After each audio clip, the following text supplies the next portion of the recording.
સુરત જિલ્લાના બારડોલીમાંથી મોટી અને કડક પોલીસ કાર્યવાહી સામે આવી છે। બારડોલી ટાઉન પોલીસે ગૌમાંસના ગેરકાયદે ધંધામાં સંડોવાયેલા 2 આરોપીઓને પાસા હેઠળ અટકાયત કરી છે।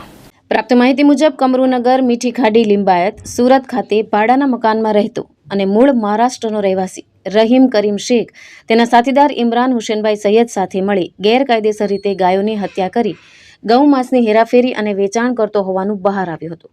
આ ગેરકાયદેસર પ્રવૃત્તિ દ્વારા મોટો આર્થિક લાભ મેળવતો હોવાને કારણે બારડોલી ટાઉન પોલીસ સ્ટેશન ખાતે આરોપીઓ સામે ગુનો નોંધવામાં આવ્યો હતો। આ મામલે મુખ્ય આરોપી રહીમ કરીમ શેખ સામે પાસા હેઠળ દરખાસ્ત કરવામાં આવી હતી, જેને માનનીય જિલ્લા મેજિસ્ટ્રેટ દ્વારા મંજૂરી મળતા આરોપીને પાસા હેઠળ અટકાયત કરી વડોદરા મધ્યસ્થ જેલ ખાતે મોકલી આપવામાં આવ્યો છે। આ ગુનામાં સંડોવાયેલી બીજી આરોપી નીલોફર ઇમરાન હુસેન સૈયદને પણ બારડોલી પાસા હેઠળ અટકાયત કરી અમદાવાદ મધ્યસ્થ જેલ ખાતે મોકલી આપવામાં આવી છે।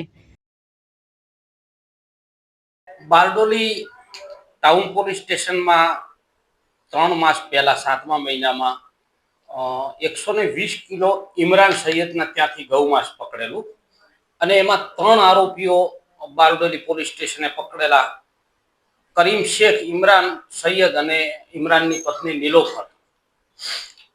ઘણા સમયથી તેઓ જેલમાં હતા અને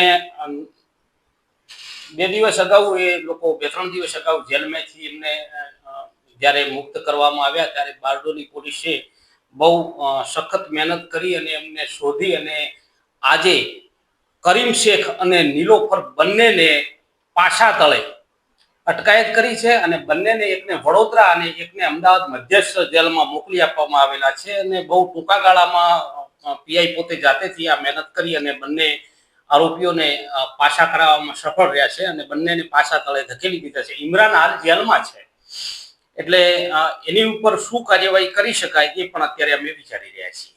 પ્રશાંત પટેલ, દ્રષ્ટિકોણ ન્યૂઝ, બારડોલી।